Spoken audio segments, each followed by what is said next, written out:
I'm 77 years old on the 14th of March. So basically, this issue of party, because everybody is known to me, including Tinubu. Everybody in the is known to me. And most of these governors are neophytes, so to speak. This is not politics. Let me ask you, did Wike abandon, did he leave the PDP to work for Tinubu? Did he have to leave the PDP and say he's working for the what's it called? Stay where you are. If you have strength, you can use it to be what's it called. But as it is now, it's like the APC have just inherited more or less, including their own 32, more or less failures. Those people didn't move with their people. They did not move with them. If you move, if you go to Kano, and the governor of Kano moves, and Kwankwaso is where he is, how have you benefited? And you want to tell me today that because Abba moved to APC, he suddenly becomes the leader of the APC in Kano? It doesn't make sense. The party itself is shooting itself in the foot. My guest today is Idi Farouk, veteran media man, politician, political analyst, former DG of the National Orientation Agency. Alhaji Idi Farouk, it's a pleasure having you on the show today. Thank you, William. Now, let's get right into it. Yes. Palm Sunday in Angwa, Rukuba, just North local government of Plateau State, there was another incident of attack on a village there that left, some claim 20 or so, but official estimates now put the number of deaths at about 40 and stay counting. BBC, New York Times, they've all reported this, as well as domestic media platforms. Alhaji, the question is, what exactly is going on? Why are we still on this? You see, I want to take us back to the year 2013 when the party APC was formed. It was an amalgamation of so many smaller units that became one. And in 2015, they removed an incumbent government of Jonathan. Why did Jonathan lose? So many things, so many challenges that he had, included the fact that there was widespread corruption that eroded confidence. That corruption is still here with us. If you recall, the Boko Haram incident was at its peak then, and there seemed to be no solution. That also eroded public confidence and trust. Today, the same thing is ongoing, in fact, maybe at a wider and larger scale. Let's go back to your question of the attack yesterday. It seems somebody somewhere wants to surely instigate a religious war in Nigeria. Otherwise, as you know, well, if you kill people in Jos, particularly in those smaller villages inside Jos, you are killing Christians. Exactly. But if you go to Sokoto, where the Americans even threw the bomb to in Tambuwal local government or somewhere, if you go there and you are killing Muslims. You get what I mean? But why this is amplified and heightened is so that you instigate the Christian population to rise up. What we must do is to resist this threat to our unity. But that brings me to the fact that government itself is failing its responsibilities. If you had good governance, one of the first, of government is to protect lives and properties of citizens. Is this government, or indeed even our past governments, are they doing that to us? We are taking for granted That's rather unfortunate. It is a sad event. And I sympathize with all those that lost their with the families of all those that lost their lives. It is not necessary. And you know the problem, Wale? These people will come and kill us, but you never see their own dead body. Because it seems as if the security agents are totally, they are sleeping, so to speak. If I even comatose, something must be done. Absolutely. Now, President Tinubu, after the incident, made a public announcement that he commiserates with the families of those slain. He sympathized with the government and people of Plateau State, gave a marching orders to the security agencies to go after perpetrators. I mean, just the usual statements after this sort of event that we have seen or we have heard over and over and over again. Alhaji, my question is, at what point does the president admit failure in the discharge of this onerous constitutional responsibility?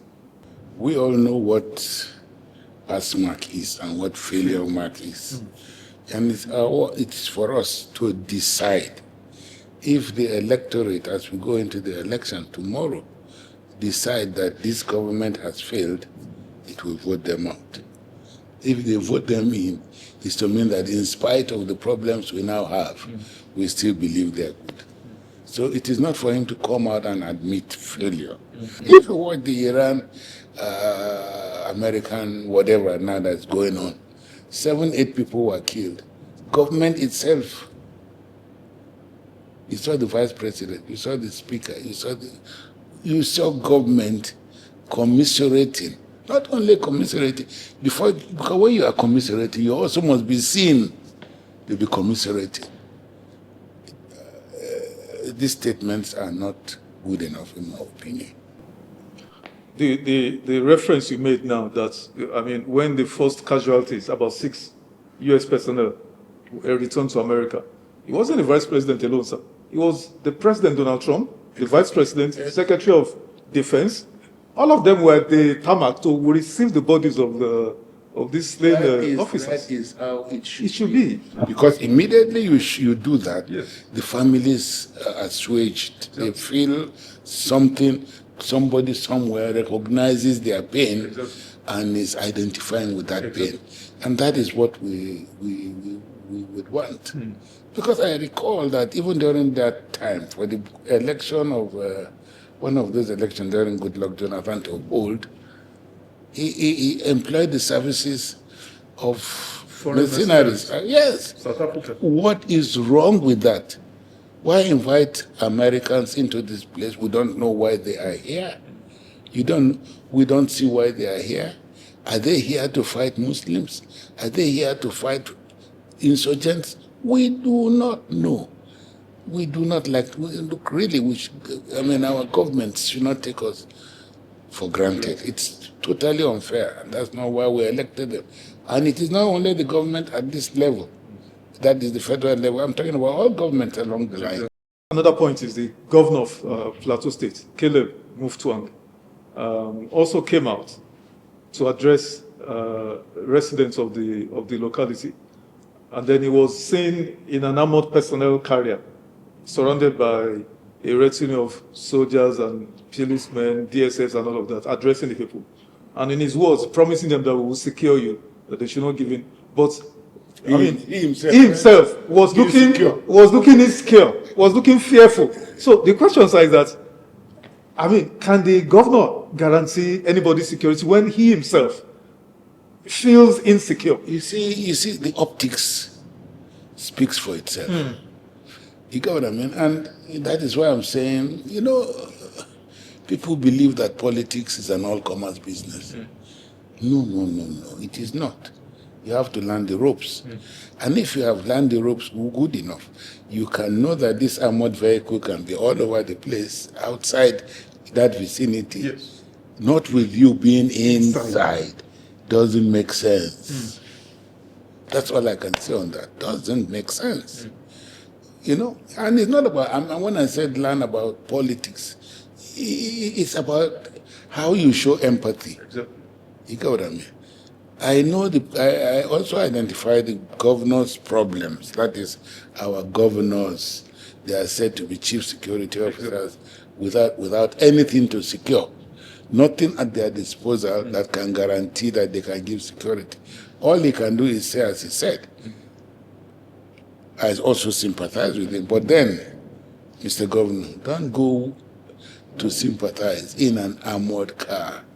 And that also brings me back to the point you made earlier that our president has given marching orders. But he has always been giving marching orders, including that all policemen should be withdrawn. Yes. Every policeman that you know with anybody, including people out of government, are still with them.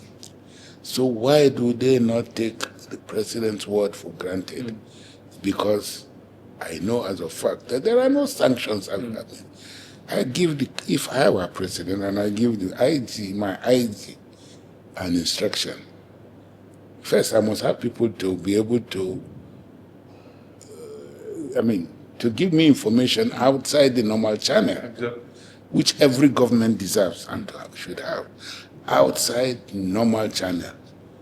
You get what I mean? You need to have another cell that can say to you that, sir, this instruction you gave 2 weeks ago is still not attended to.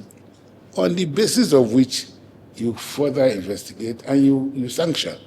If we do not apply sanctions in our system, we are wasting our time. Sir, this spate of insecurity all over Nigeria, even though there are different levels. At different levels and the different types. But these senseless killings in the north, middle belt, northwest, northeast. Sir, what exactly? Some have said, okay, maybe it's politically motivated. Some have even accused government as being behind it. And then some have, also in your own mind, sir, as an informed Nigerian, elder statesman, what is responsible for this? Why has this become intractable 17 years? In all my informed Nigeria that your title you've given me, that is one area I cannot comment. Because I really cannot know. We don't know this issue of killing. But it's a lucrative business. Now, you go in, sack a village, take 10, 15 people to the bush and request 15 million. Request 20 million. So it's become an extremely lucrative thing. Wow. You know, kidnapping started in the south. South. Yes. In the very beginning, it started with kidnapping some oil company officials. And because of the multimedia now that's ongoing, these other people see it, and they have now even taken it as a real-time profession. So that is it. But I thought that if we had invited the Americans like we already have done, what should happen is that they should, why are you bombing Yabo or somewhere like that in Tambua local government? That's not where they are. They are in the forest around us. There is some Sambisa forest. And I'm sure that the American with their instruments can locate, because they have even done that before. So why did they go and throw their missile or whatever they did throw into that village? So what I can call government to do is to be, and this can affect other elections, I hope you know. Exactly. Because people are dying, and they suddenly come up with some group of young men and women, call them city boys, city girls, and say they should take food around the place. This is not how it is done. That brings me back to the issue of politics. You don't just jump into it prematurely because your uncle is this or your father is this, so therefore you become. No, it doesn't work like that. And that's why the foods are being rejected or being looted. Sir, between January and now, March ending, even though today is first, between January this year and March ending, we have lost over 1,000 people to insecurity. all sorts of insecurity, over 1,000 people. If we extrapolate for the end of the year, that is every quarter, that will be 4,000 this year, the number of deaths from insecurity, terrorism, insurgency, battery, and all of that. Can Nigeria afford this level of senseless killings? Can this country afford that, especially oppositional politicians? Is this acceptable? Let me put it like this. I don't know where you got your figures from, and I'm not counting, so I don't rely on your figures. I can tell you. We have accurate data. I can't rely on your figures, but I know that when 10 die here, in fact, if in between now and January, between January and now, if 5 people have been killed in Nigeria, I'm not talking about in a state, it is bad enough. Do you understand? Yes. In that era, is it not 6 Americans or 7 Americans? Exactly. 7 that have been killed, and that is putting pressure on the government to even stop the war. Yes. We need to do some. We need to get more boots on the ground, and we need to have the political will and financial will to finance it and go after this thing. Because no development can take place. No investor can come in here except criminal investors who will come to help you mine your gold illegally and steal it. Otherwise, who else can come here? And in any case, most of those areas where you have this high insurgency, I'm not an expert in security, but mining is ongoing there. And the people who are mining are not being kidnapped. Is the villagers. So what's going on? Really, you can ask the question, can we go on like this? We surely cannot go on like this. What's the solution, sir? Before we end this insecurity, I am telling you that I told you that solution is political will. Because when the president says, go, you must go. When the president says to you, jump, you want to ask him how high, sir, because you must jump. Seems to me that when the president gives a directive, nobody to help him follow. And like I say, there has to be additional sources of information to help the president, or in fact even the governor. But the governors are even freer because the governors mix. But the president, you can't meet him by accident. You can't meet him without an appointment. That's the presidency. I'm not talking about this president, everyone. So he must have additional cells for information. Informal channel of information. Totally informal. But created by him. Exactly. Created by him. To get the exclusion information. To the exclusion of all the... Yes. Because the security... let me give you an instance. When there was that uprising or whatever that time, government, change of government or something, that last... what's it called? Not NSAS now. Yes. The one after NSAS. Okay.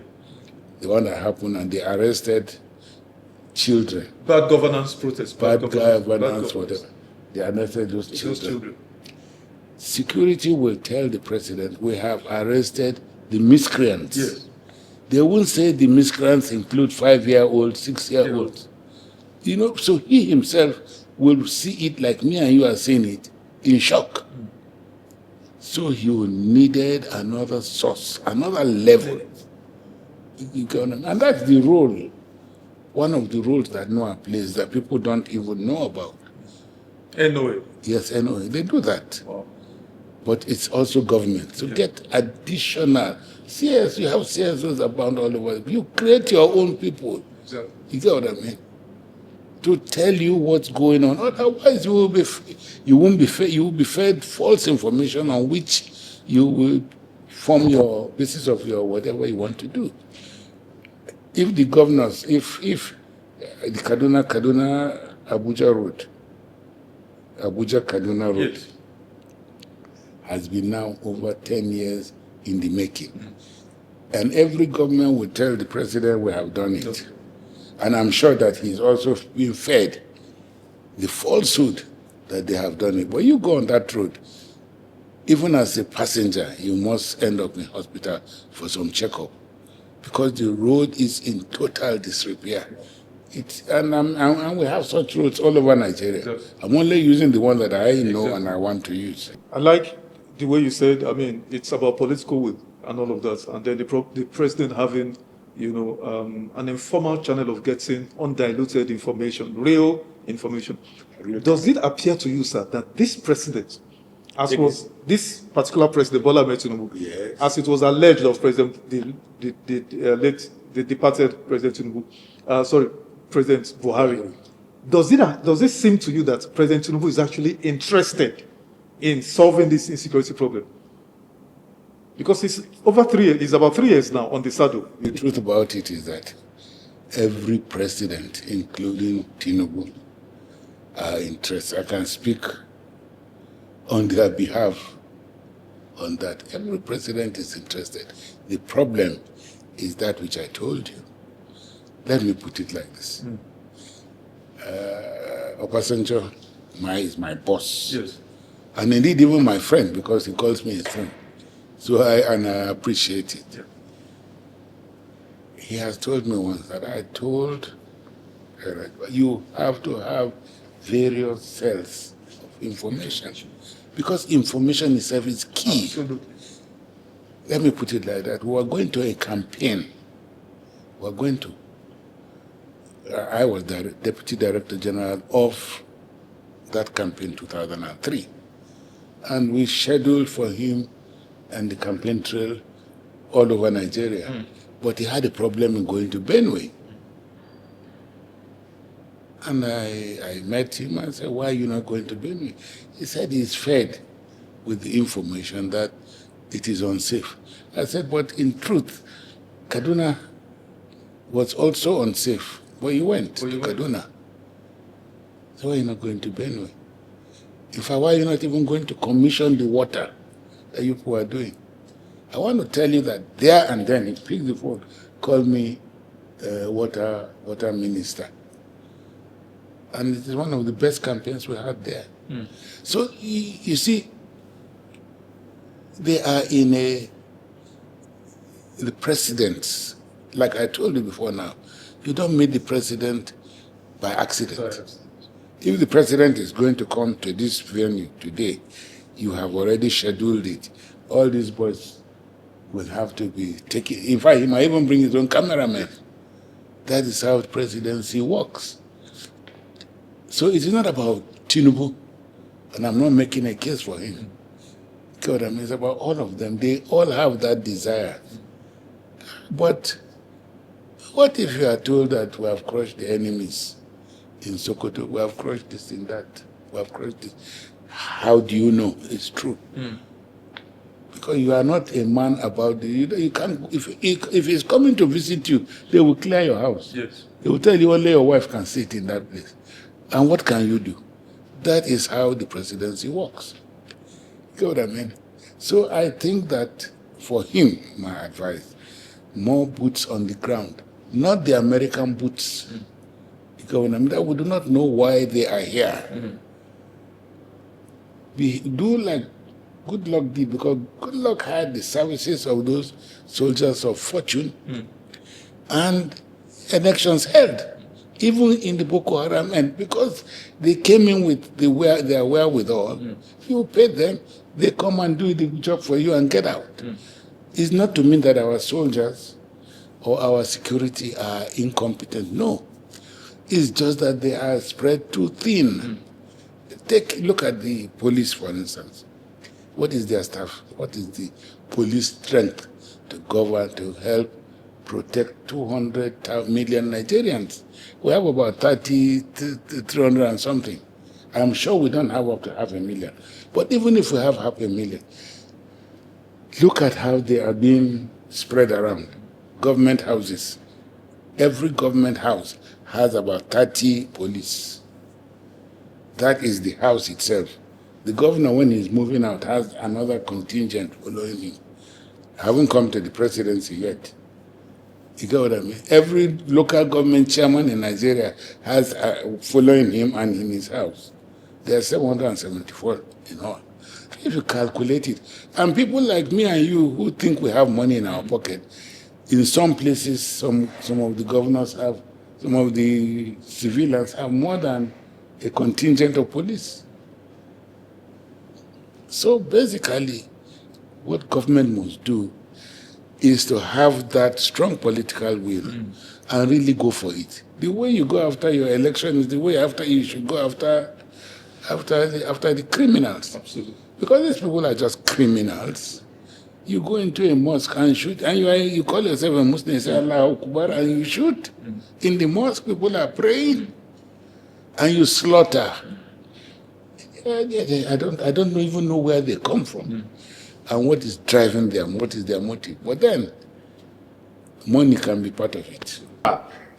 But let's switch gears, Alhaji. A man you know very well, former governor of Kaduna State, your former governor actually, El-Rufai. Madam Nasir El-Rufai.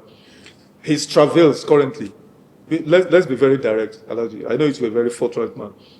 Is this justice being served, or is it political persecution by the presidency? What is this, in your opinion? I will not give, first, if the matter is still in court, it's sub judice to discuss it. It's not in court, it's just been arraigned now. They've not taken pleas or whatever, so we can discuss it. What are since you know and you asked the question, what are his offenses? What are the offenses for which is being charged? But what I can advise, I must say, detention has a time frame for which you can detain. Absolutely. Don't detain in perpetuity. Exactly. You get what I mean? The Constitution is extremely clear onto the detention. So that's what I'm going to address. The detention. Is it correct for ICPC or EFCC or police or whoever to arraign Nasir El-Rufai or indeed any other person over and above the time stipulated? I thought that when you are doing your investigation, therefore, when you arrest, is to begin the process. Then you put on bail as is required by law. Yes. If he meets the law of the bail, for goodness sake, bail. And can we stop giving these bail terms? That doesn't make sense. The man must be a director in the government. Which director in government will put his head to come and you must have a house in Asokoro? You are denying the man bail. Exactly. You are denying bail. So for God's sake, can we now begin to do things properly?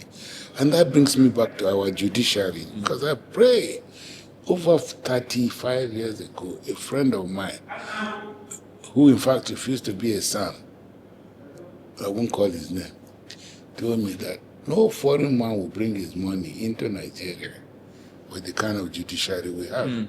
Because the judiciary plays a strong role in our economy, in our very existence. Absolutely. Because they call them the hope of the bastion of hope for the common man. Yes. It seems that they have lost that. Judiciary will walk into the minister's office and beg for land. Where is this done? In the glare of the public. I hope and I pray that is not true. You lead your team of judges to the office on courtesy call. Well, it is true, sir. It wasn't done in secret. I'm just saying. Where is it done in the world? Nowhere. How can you do that? Except in the banana. How can you get justice against this minister that you paid the courtesy call for, who has obliged you? One good turn deserves another. And that seems to be where we are now. Still on this El-Rufai issue, you were the DG of his campaign in 2015, if I'm not mistaken, sir. No, I wasn't. Sule Hunkuyi was the DG of his campaign. Oh, Sule Hunkuyi. Well, you played a prominent role in that campaign. I was the Deputy Director General of the Obasanjo Atiku campaign. Oh, okay. In 2003. But also, in his own election, I've been very clear. Yes. I wasn't on his side. Oh, okay. Yes, I was with Ashim. Oh, okay. Yeah. Okay. But when he became governor-elect, I was in the transition. Okay. I was in the Education and Media Committee of that transition. Okay. Anyway, why mention that is that, I mean, it's somebody you know very well. And you're from Kaduna State yourself, and you know the local politics of Kaduna very well. Now, Suleiman Nkoyi, senator, was his campaign DJ, just like you said. And he went to the Senate when Malam became governor. Yeah. Malam Nasir fought practically everybody who worked for him to become governor. Suleiman Nkoyi, he made sure he never returned to the Senate. He made sure Shehu Sani never returned to the Senate. I mean, some fought traditional rulers, demolished people's homes, including Suleiman Nkoyi and all of that. Some are saying that it is karma, that Malam Nasir did not manage, number one, diversity of Kaduna very well. He did not manage Kaduna with empathy, he did not govern with empathy, and so on and so forth. What do you have to say to this? What I'm saying is that I cannot challenge his style of governance. Okay. Everybody has a style of governance, and that to him, you get what I mean, is how he thought he can best govern. You get what I mean? So that is for the people to judge moving forward. I can't condemn his style of governance, even though I don't like it. So many governors have defected to now make APC have 32 state governors now. They now control 32 states in the governorship. And then countless... The question I really want to ask you is, did they contest election on their own? Was it this one that we do without parties? Non-party basis. Independent candidates. Were they independent candidates? Did they contend as Idi Farouk on my own? Yes. They didn't. There is nobody's name is on the ballot. So what they have done is extremely illegal and shameful. Because I'm not talking. If I am partyless as I speak with you, I'm 77 years old on the 14th of March. So basically this issue of party, because everybody is known to me, including Tinubu. Everybody in the, is known to me. And most of these governors are neophytes, so to speak. This is not politics. Let me ask you, did Wike abandon, did he leave the PDP to work for Tinubu? Did he have to leave the PDP and say he's working for the, stay where you are. If you have strength, you can use it to be, but as it is now, it's like the APC have just inherited more or less, including their own 32, more or less failures. Those people didn't move with their people. They did not move with them. If you move, if you go to Kano, and the governor of Kano moves, and Kwankwaso is where he is, how have you benefited? Even in the Akwa Ibom. Look at where, and you want to tell me today that because Abba moved to APC, he suddenly becomes the leader of the APC in Kano. It doesn't make sense. The party itself is shooting itself in the foot. And this will come to realization soon than later. If I was president, I would send them back to their parties. Work for me where you are. You get what I mean? But now that you come and join me, all the problems of Abba in Kano have been brought from wherever it was, has been brought here. This is how it works. So I don't see. Goodluck had 28 or so governments behind, and everything available to Mr. President today, because you don't take away power from the villa. The villa is, and the custodian is the occupant is the custodian of that power. So, and when you leave power, it also leaves you. So I think that the APC is shooting itself in the foot with all these arrivals, and most of them are there in the belief that they will get automatic tickets. Yeah. If they don't, what happens? Because I don't want to believe that all of them will be returned. Don't also forget there are also When the man in Jos wanted to, the governor of Plateau wanted to move to APC, they rejected him. Didn't you see it? I saw it on television. So they've accepted him now with in an hour for do kind of what's it called. But when the time comes, because they have their own son of the soil, so to speak, son of the APC soil in every state, who they want to be. And when you are coming with, in quote, their enemies. Now you want to come and you want to replace their leadership, there will be implosion, and indeed explosion soon in the APC. The reason why I brought that up, this defection, gale of defections of political leadership, is to ask you, sir, are we not already in a one-party state? No, we are not. We are not, because governors, 32 of them have moved, or 18 or 16 of them have moved to APC. Doesn't matter. The ADC. My advice to APC, do not underestimate the opposition. That opposition is the part of the thing that got good luck out, was underestimation of the opposition that looked like ragtag in the beginning before it now metamorphosed into this huge behemoth that is taking over. Look at it. If Atiku had 6 point something million votes, assuming he has lost sympathy of some of them, he probably still has up to 3 million on his side. Peter Obi, the same story goes. With Kwankwaso, he had he had nearly 2 million votes, but it has now improved.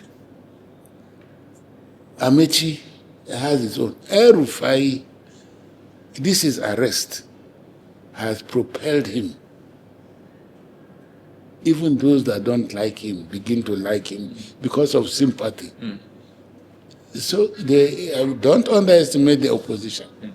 And they have what to say. You get what I mean?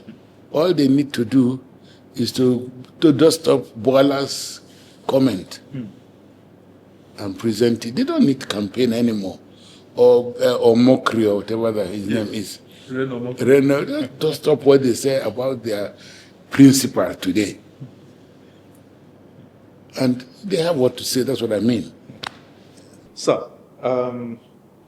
if we take a scan, environmental scan of Nigeria, in terms of governance, economic indicators, for instance, subsidy removal hit Nigerians very badly, but it hit the North hardest. Pauperization of people generally, cost of living standard has plummeted. More people have been thrown into not just poverty, but misery. Out of school children has increased. Maternal infant mortality deaths has increased. What are your feelings from the North concerning the president's performance? I do not want to say, I have this argument every day with people. A very hungry Northerner is equal to a very hungry Southerner. And everywhere we go, there is poverty. And I have friends all over. People will call you from Enugu on this on the issue that they can't send their child to school. People will call you from Katsina. So it is not as if to say it is only the North. Of course, the North, because of its population, will have more people in this, what's it called. But even from the very beginning of this interview, I told you that I will not comment on how the election should be or would go. But I know the determinants of every election. You get what I mean? The economy is a determinant. Hunger is a determinant. Security is a determinant of how elections will go. Yes. You understand? Yes. And therefore, if you, the voter, hungry as you are, believes that this hunger, you can tolerate it for another time, go ahead and vote. But I want to assure you that these things will determine how that election will go. And it is universal. not only in the north. Exactly. The reason why I localized it to the north is not for It's not for any reason but data. It's because of data, and the data is that the critical data is that in 2023, when you do an analysis of the results, the score of the president, 63% came from the north. The vote, something percent of the votes that made President Tinubu become president came from the north. That's why it seems like I'm being part. So, sir, can the president still command that?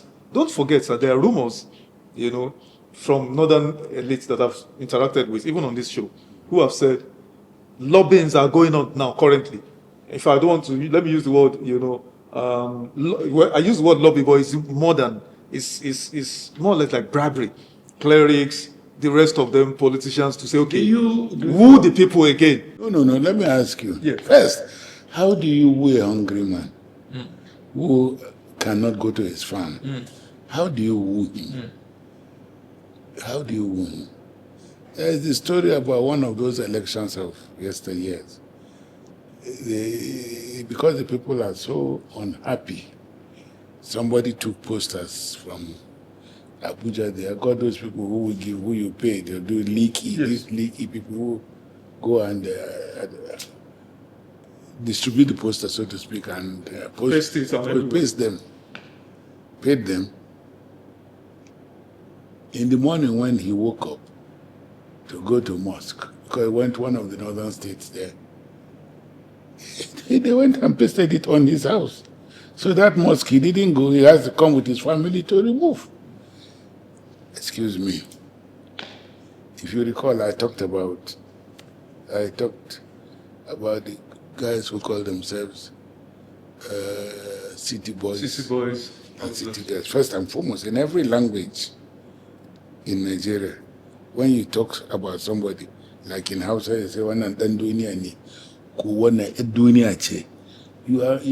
it is negative. So I don't know why they adopted that very negative name. And because they are not politicians and they have not learned the ropes, they think they can take rice, Maggi, and what have you. What does it make sense? You're not forming them into cooperatives to help them better their lot. They're taking rice and bag and things like that. How much rice can somebody eat? And if you, that's why I asked, do you understand Hausa very well? No, not well. Yeah, but all the same, if you go to this media, 80% of these clerics are also even exposing those clerics they believe have gone to collect money. So we have to be very careful. And this election, you get what I mean? Every action taken has toughened the minds of the people. Why will the assembly not approve that which will make election to be seen? It might not be fair, but it might be seen as fair.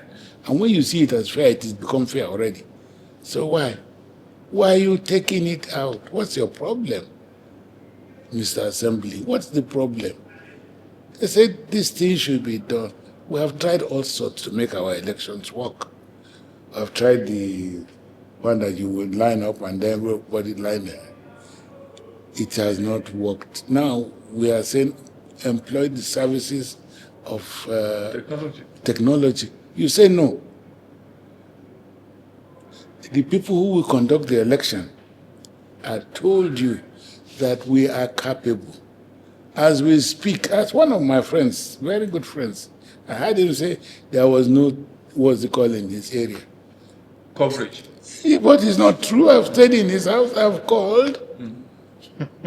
Things and people can call and say that it is. So let us be very careful, because let us not push the people into the frenzy or into the mood of revolution, but with all our actions.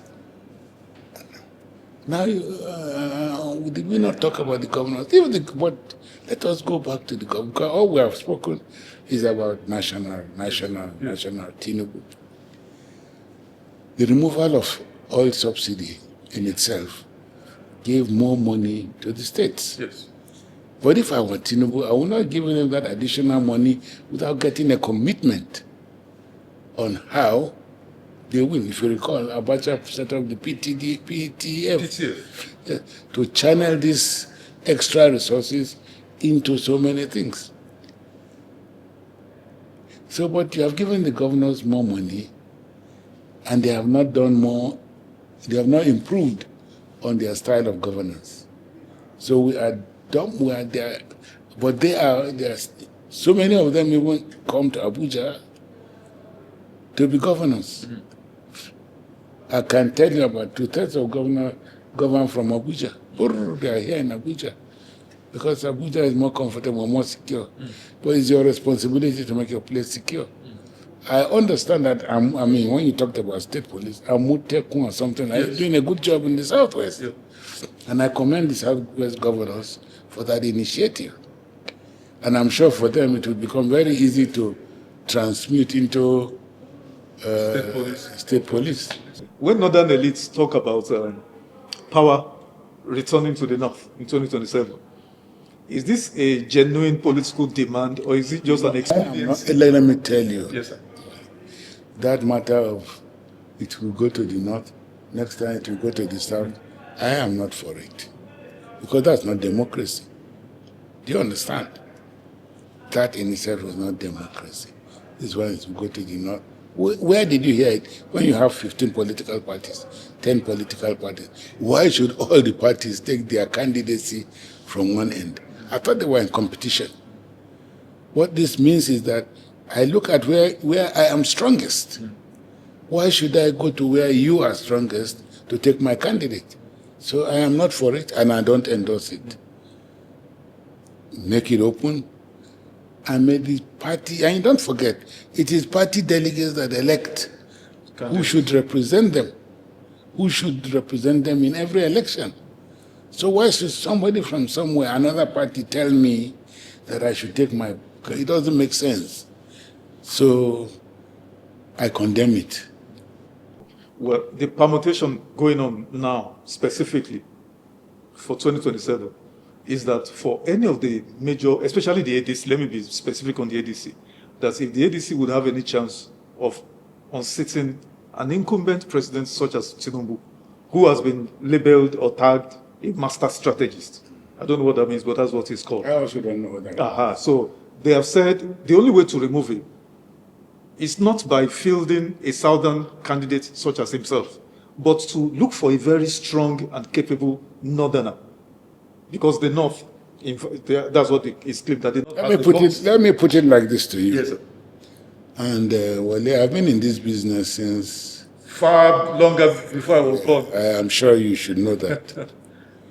And politics is not done like that. But look at, I started by saying, do not underestimate the opposition. Look at it like this. Obi, Amaechi, Kwankwaso, Atiku.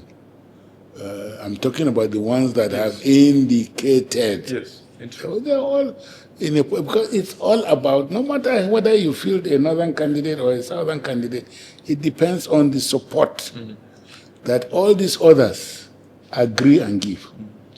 Don't forget, when Goodluck was to fail, he lost about 5 or 6 of his governors who did not agree. If they were all in one stable, it should have been difficult for the APC. Because don't forget that there is the NPDP that joined the APC government, and it became that big. So it's not a matter of where you field from. You get what I mean? It is a matter of where all the others agree, because assuming, now just for the sake of this argument, an Atiku emerges and Peter Obi, the Congo, so then all they move out of the ADC now and say they are angry and move to APC. You know that that's not there.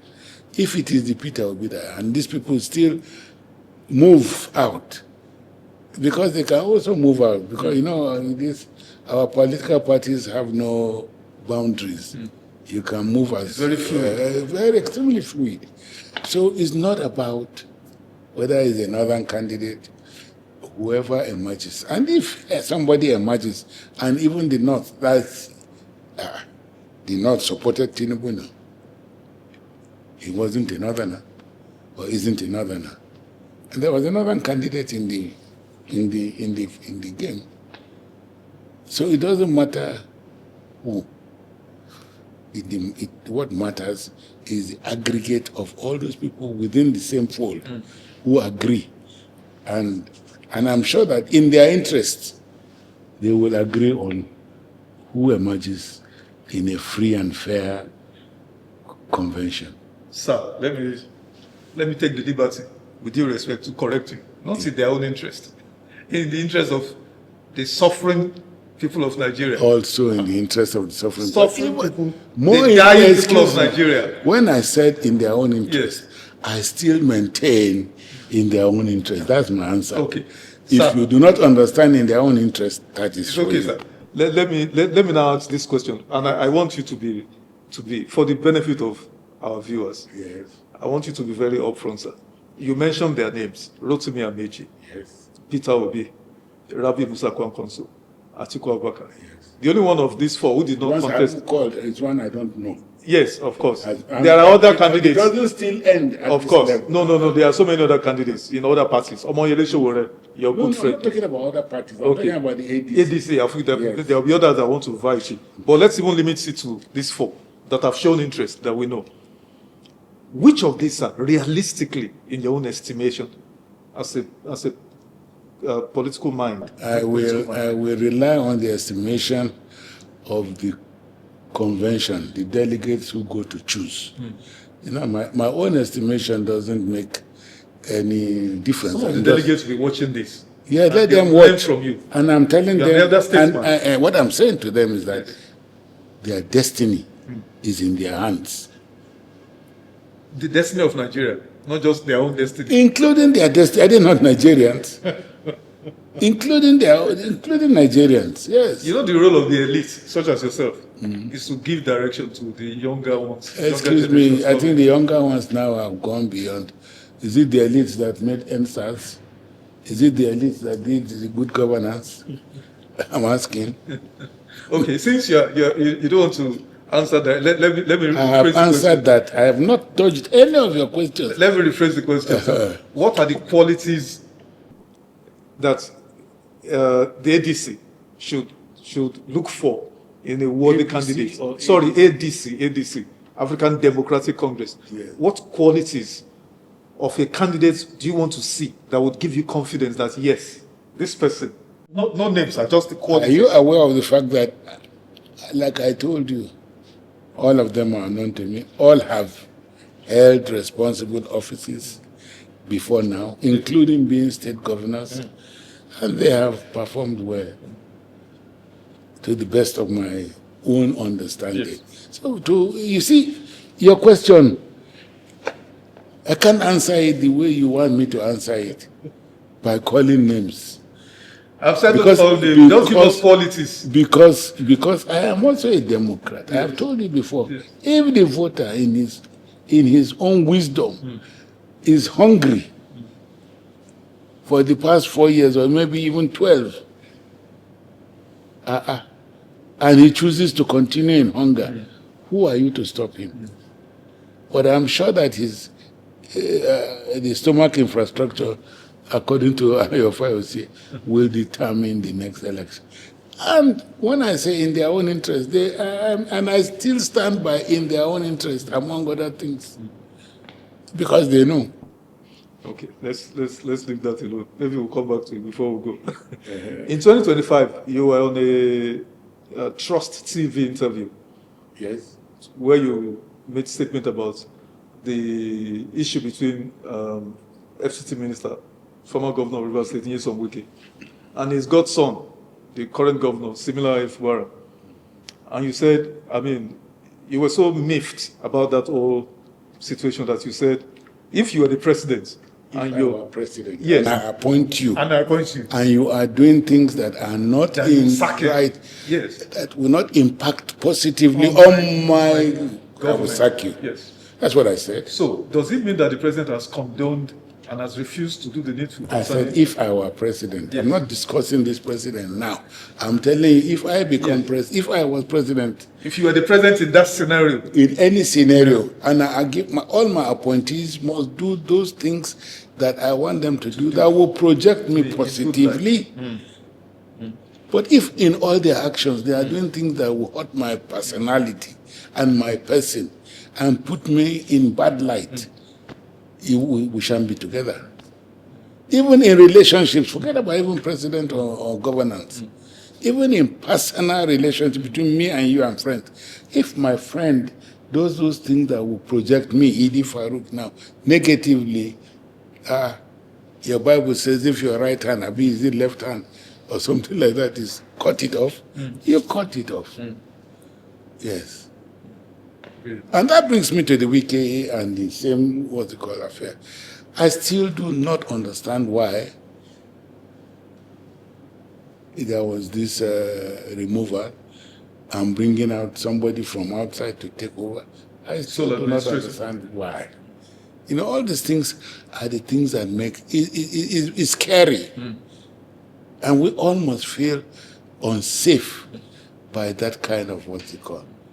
Look at it as we speak. The Americans are very unhappy now, I believe, because Trump has taken them into an unwarranted war. A war that, again, talking about underestimating the opposition. Because you just believe you just go through a few bombs, and you get them finished. You didn't even know that they had something they were hiding. Yes. That they can fight back. They didn't expect a fight back situation, which is what is happening now. There is this Hausa saying, if the blind man calls you and says, let us play the game of throwing stones, it's because he knows what he's stepping on. So that wasn't fair. And until we also begin to do things that are fair into the system, we run into problems like we have. Still on the Wike Fubara issue, Governor Fubara finally decamped to the All Progressives Congress, the APC. And in spite of that, Governor FCC Minister Wike has said clearly that Fubara will not get a second term.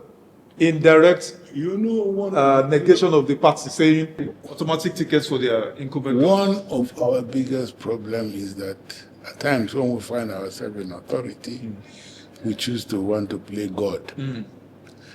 It's God that decides who becomes. It's God that decides who does not become. As a matter of fact, it's even God that decides who is alive and who is not alive. And I think that's my answer to that. But on Fubara, I was watching one of these programs on television, what do you call it? Nature Geography. Yes. It was a big fight between a lion, one of these huge lions, and a crocodile on ground. The fight was going, and suddenly when the crocodile got a little space, if you saw the speed from that ground to the water, you will be surprised. He was so fast, Ben Johnson can't run like that. When it got into the water, you know the lion followed it into the water. Wow.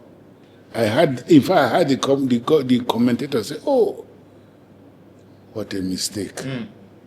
I'm saying that to Ofubara. The president appointed ambassadors, and they were cleared by the National Assembly. Of course, there was a furore about some of the nominees, some of the appointees. Even me, I had close to even myself, and so many informed Nigerians. But there's a particular one that stands out to me. Barrister Jimoh Ibrahim, the businessman, who has a string of, when we say Aliko Dangote is a businessman, Isiaku Rabiu, Sama Rabiu, Femi Otodola and all of that, you know. But then when you say Jimoh Ibrahim, what comes to mind is a string of failed businesses. Let me quote Punch newspaper. This is what they said about Jimoh Ibrahim. Financial disputes, assets issues, indebtedness, investigations, forgery, tax allegations, embezzlement, money laundering, massive debt, and so on and so forth. Why would the President Bola Ahmed Tinubu? The question to ask is that you didn't read what they said. You No, just that's read, what they said. They said, well, you didn't read Ibrahim's business career is not one of creation of upliftment, such as Aliko Abdul Samad. They create businesses, they uplift people out of poverty, they create thousands and thousands of jobs. But this one is not of creation or upliftment, it is of acquisition and collapse. That is why for years his name has circulated in connection with financial disputes, assets issues, indebtedness. Why would the president appoint such an individual, however brilliant he may be, to go represent us at the United Nations? I'm not going to single out Jimo Ibrahim. Of course, there are so many of them that I don't want to call names. But what is available to the Punch paper is not available to me. So I really will not comment on their findings because I do not know how very true it is. But I want to say that in that embassy, not the embassy now, the United Nations, it would have been preferable if you sent a seasoned diplomat. Career diplomat. That would have been my advice if asked. I would have sent that. But I know Juma, but I have nothing against him. But all this information is not available to me. So therefore, I will not make a comment on ground. It's in the public space. That is the public, but not even in the public. Yes. But let's leave that. Let's leave that. I get your point. The other one is debt. Just yesterday, indebtedness. Just yesterday, the president sent a request to the Senate again to borrow $6 billion. $6 billion, B, not million, $6 billion. And in less than 3 hours, the Senate approved it. Sir, 2025, Nigeria used $5.2 billion to service debt. Figures we have indicate that President Tinubu alone has borrowed more than all the presidents before him. Sir, is this sustainable? No. Clearly it's not sustainable, particularly because, you know, when you are collecting a debt, even as an individual, you know what you are collecting it for. What are we using? Is it to service the budget? Something is wrong with how we are handling our finances to date. And I'm sure that so many commentators have commented, and the commentaries are not positive. Really, if we collect this money, and the way the Senate, particularly National Assembly as a whole, but particularly the Senate, is handling matters as regards our overall well-being, is extremely faulty. You really cannot approve a $6 billion debt in 3 hours. How did you debate it? Did it go through the normal, we just brought it and the A's have it and you stamp? Can we stop this? We are ruining democracy that wise. And in fact, we are renewing our future, not only our future. In fact, we are already on our way out at 77, for goodness sake. We're not on the, like for me, I'm on the border, the boarding gate. We are ruining our great-grandchildren's future. What's going on? What are we collecting it for? We don't know. I think, but when you that are saddled with this responsibility, because you are supposed to oversight, particularly the executive, are you oversighting it well? How can you? They haven't seen it, so I'm talking because of what you said. Yes. How can you approve in 3 hours 6 billion? Even if it was 6 billion naira, you mean we subject it to what's it called? What are we using it for? Which road are we tarring? Which $6 billion is a lot of money. So it's sad. And we cannot continue like this. For God's sake, and National Assembly, can you wake up to your responsibility and be alive to it? Because really, for God's sake, you are hurting us and you are killing our children's children. That's what I can say. Final question, sir. Yes, and is your terrain, you were former Director General of the National Orientation Agency, a body that was set up to inform Nigerians on goings on, activities of government. Not only inform Nigerians. Not just that, exactly. Enlightenment includes. Exactly. But now what we have generally is propaganda. The NOA has more or less become, when you even hear of it at all, it is more or less now a propaganda arm of the government. There are so many things that the NOA does. Yes. That it is not for the public. Okay. You understand? And I mean, when it was Boko Haram, in the beginning of Boko Haram, when I was there as NOA, exactly. I know that we feed government with information.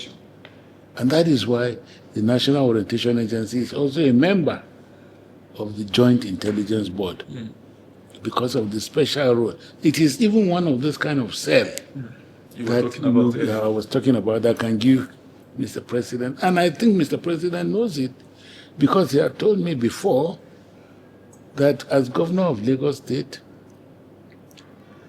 there are some decisions he won't take until he reads the NOAA report submitted by Kaka, then who was our state director.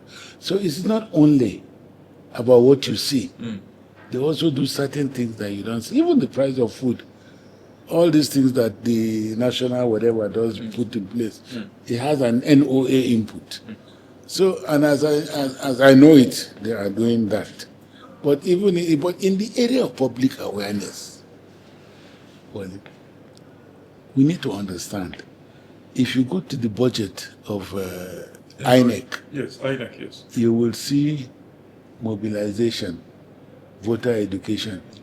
It's not their responsibility, but they won't give the responsibility to that body which is charged with that job because of the funds involved. But they still expect NOAA, because to make, one day I was defending my budget in NOAA, and I went to a subcommittee of the committee on NOAA. They also formed another subcommittee. So we went to sit there. And I told them, all of you, put how much you in this committee. If I want to become member of House of Reps, you all know how much you individually spent in postering and awareness. Yes. If you put it together, what you are giving Noah now, you know what I mean, is pittance. But you expect that Noah will go into But the monies for mobilization and orientation is in so many budgets, and they keep it, not giving it to the right authority. My prayer is that government should look into it. And first, you must need Noah at all times. So you must fund it adequately to do that job that it ought to do. You got them. I know I said last one, but this one now is the last one. Yusuf Tuga, Ambassador Yusuf Tuga. You know him? Yeah, the Minister for Foreign Affairs. Yes, I don't know him, but I know the name. He's resigned. He says he wants to go for political whatever in his home state of Bauchi.